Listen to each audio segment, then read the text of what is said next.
आपको ये जानकर हैरत होगी कि दिवाली सिर्फ हिंदुओं का नहीं बल्कि दुनिया के 4 मुख्तलिफ मज़ाहिब का मुश्तरका त्यौहार है, जिसे ना सिर्फ हिंदू मत बल्कि सिख मत के मानने वालों के साथ साथ जैन मत और बुद्ध मत के मानने वाले भी इसे मनाते हैं। लेकिन हर मजहब के मानने वालों के पास दिवाली मनाने की वजूहात जुदा हैं। आप देख रहे हैं ट्रुथ एंड टेल्स और मैं हूं हरमीत सिंह। इससे पहले कि हम मुख्तलिफ मज़ाहिब में दिवाली की अहमियत का खुलासा करें, आपको बताते चलें कि दिवाली को रोशनी का त्यौहार कहा जाता है। दिवाली के त्यौहार की तैयारियां 9 दिन पहले से शुरू हो जाती हैं और दीगर रसूमात मजीद 5 दिन तक जारी रहती हैं। असल त्यौहार अमावस की रात या नए चांद की रात को मनाया जाता है। दिवाली के 5 दिनों का आगाज धनतेरस से होता है। इस दिन लोग सोना, चांदी या किसी भी धात की खरीदारी को नेक शगुन मानते हैं।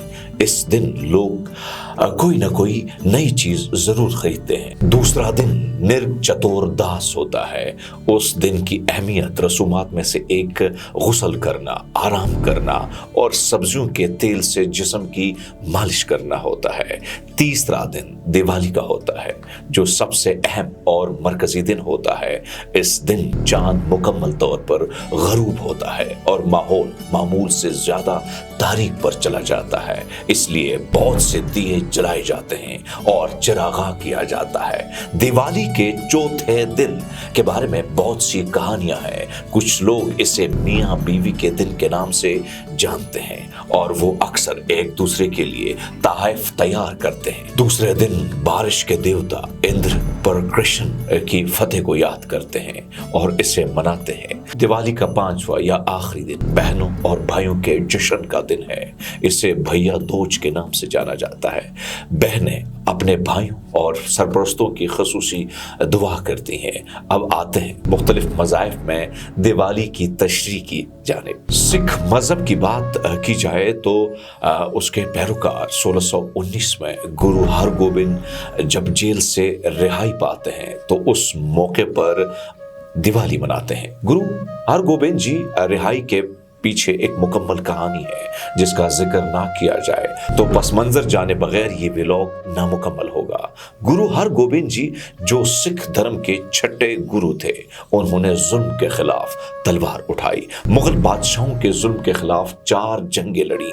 जब उनके पैरोकारों में इजाफा होने लगा तो दिल्ली के तख्त पर बैठे जहांगीर के वजीरों के जरिए ये बात पहुंचाई गई कि हरगोबिंद जी उनके खिलाफ बगावत करके दिल्ली पर हमलावर होने वाले हैं। जहांगीर ने वक्त की नजाकत को देखते हुए गुरु हरगोबिंद जी को दिल्ली आने का दावतनामा भेजा। गुरु हरगोबिंद जी ने ये दावतनामा कबूल किया। जब वो दिल्ली पहुंचे, जहांगीर ने उनका भरपूर तरीके से बड़ी शान शौकत से इस्तकबाल किया, मगर एक और साजिश करके उनको दिल्ली से ग्वालियर के किले भेज दिया गया और उनको कैदी बना लिया गया, जहां पर पहले से मौजूद 52 पहाड़ी राजे कैद में थे। तारीखदान लिखते हैं कि जब जहांगीर बादशाह ज्यादा बीमार हुए और तमाम हकीमों की नुस्खों बेअसर साबित हुए तो जहांगीर ने अपने मुर्शिद मियाँ साई मीर जी को दावत दी। जहांगीर मियाँ मीर जी से अपनी सेहत के बारे में उनको बताया तो मियाँ जी ने कहा कि आप ठीक हो सकते हैं अगर आप रब के बरगजीदा हस्ती गुरु हरगोबिंद जी जिसको आपने कैद में डाला है उसको रिहा कर दें। जहांगीर ने बगैर देर किए उनके हुक्म की तामील की। जब ये पैगाम ग्वालियर के किले में गुरु हरगोबिंद जी के पास पहुंचा तो वो रिहा होने से उन्होंने इनकार कर दिया और ये शर्त लगा दी कि मेरे साथ बाकी असीरान को भी रिहाई मिलनी चाहिए। जिसके बाद जहांगीर एक शर्त पर उन्होंने इजाजत देते हुए कहा कि गुरु हरगोबिंद जी के चोला साहब के जितने भी लड़ यानी होंगे उसको जितने राजे पकड़ लेते हैं उनको ही रिहाई मिलेगी। गुरु हरगोबिंद जी के लिए रातों रात एक ऐसा चोला साहब तैयार किया जाता है कि जिसके 52 लड़ थे उनको पकड़कर 52 के 52 पहाड़ी राजे भी इस कैद से आजाद हुए। इस खुशी में सिखों ने अपने घरों और अमृतसर में हरमंदिर साहिब, जिन्हें गोल्डन टेम्पल भी कहा जाता है, सजाया। जिस दिन गुरु हरगोबिंद जी की रिहाई होती है वो असल में दिवाली का ही दिन होता है, इसलिए सिख इसी दिन को बंदी छोड़ दिवस कहते हैं, यानी कैद से रिहाई का दिन। जिस कल्ले में गुरु हरगोबिंद जी कैद काटी वहां आज गुरुद्वारा बंदी छोड़ के नाम से बनाया गया है। जैन मत के पैरोकार महावीर की याद में मनाते हैं एक काबिल एहतराम सन्यासी जिसने बुनियादी तौर पर अकीदे की इस्लाह की, अपनी मौत के बाद निर्वाण की हालत में पहुंच गए। बुद्ध मत के मानने वालों के लिए यह दिन उस वक्त की नुमाइंदगी करता है जब शहंशाह अशोक ने खूनरेज़ी से गुजरने के बाद सब कुछ छोड़ दिया और अमन का रास्ता इख्तियार किया। हिंदुस्तान में बहुत से लोगों के लिए ये फसल की कटाई के मौसम के एहतमाम के भी अलामत समझी जाती है। दिवाली का सबसे बढ़कर एहतमाम हिंदू मजहब के मानने वाले करते हैं।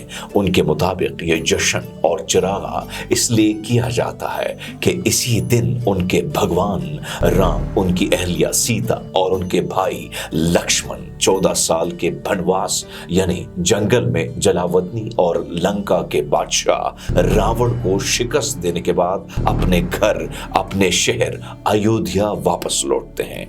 इस मौके पर सारा शहर उनके इस्तकबाल के लिए उमड़ आया और अयोध्या के चप्पे चप्पे से रोशनी की किरणें फूट रही थी। आज भी लोग राम की उस वापसी का जश्न दिवाली की सूरत में मनाते हैं। दिवाली से जुड़ी और भी कहानियां हैं। मसलन कहा जाता है कि कसोर नामी एक राजा था जो बड़ा जालिम और हवस परस्त था। हसीन नौजवान दोशीज़ों को अगवा करके अपनी हवस का निशाना बनाता, फिर उन्हें जेल की आहनी सलाखों के पीछे कैद कर देता। उसका ये महबूब मशगुला था।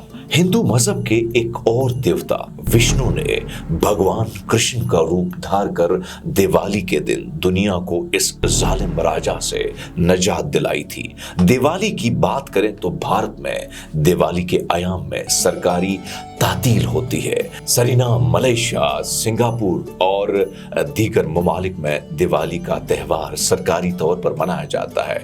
दिवाली का त्यौहार उमूमन खज़ां के मौसम में अक्टूबर और नवंबर में मनाया जाता है और ये हिंदू कैलेंडर पर मबनी है जो कि चांद पर मबनी है। लेकिन शमसी कैलेंडर से भी ये हम आहंग करने के लिए हर 3 साल में 2 माह को एक माह के तौर पर गिना जाता है।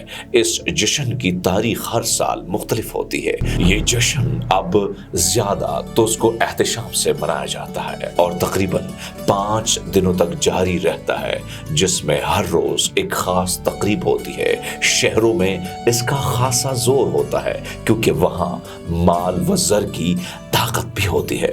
मुस्लिम सलातीन ने भी इसमें बढ़ चढ़कर हिस्सा लिया। सबसे पहले दिल्ली सल्तनत के हुक्मरान मोहम्मद बिन तुगलक ने इसे मनाया और फिर बाद में मुगल बादशाह जलालुद्दीन मोहम्मद अकबर ने हिंदू मुस्लिम दोस्ती की खातिर इसे शाही तकरीब करार दिया। उनके बेटे और पोते जहांगीर और शाहजहां ने भी इसे रिवायत को कायम रखा और आखिरी ताजदार बहादुर शाह जफर तक ये जश्न दिल्ली के लाल किले में बदस्तूर जारी रहा। मुगल सलातीन के बाद ऊद के नवाब ने इसे 4 चांद लगा दिए। उर्दू के मारूफ शायर मीर तकी मीर ने आसिफ अल-दौला की दिवाली पर एक मसनवी लिखी, जबकि नवाब वाजिद अली शाह ने इसमें अपने फन को पेश करने का मौका तलाश किया और ठुमरी और राधा कृष्ण के रक्स को शामिल किया।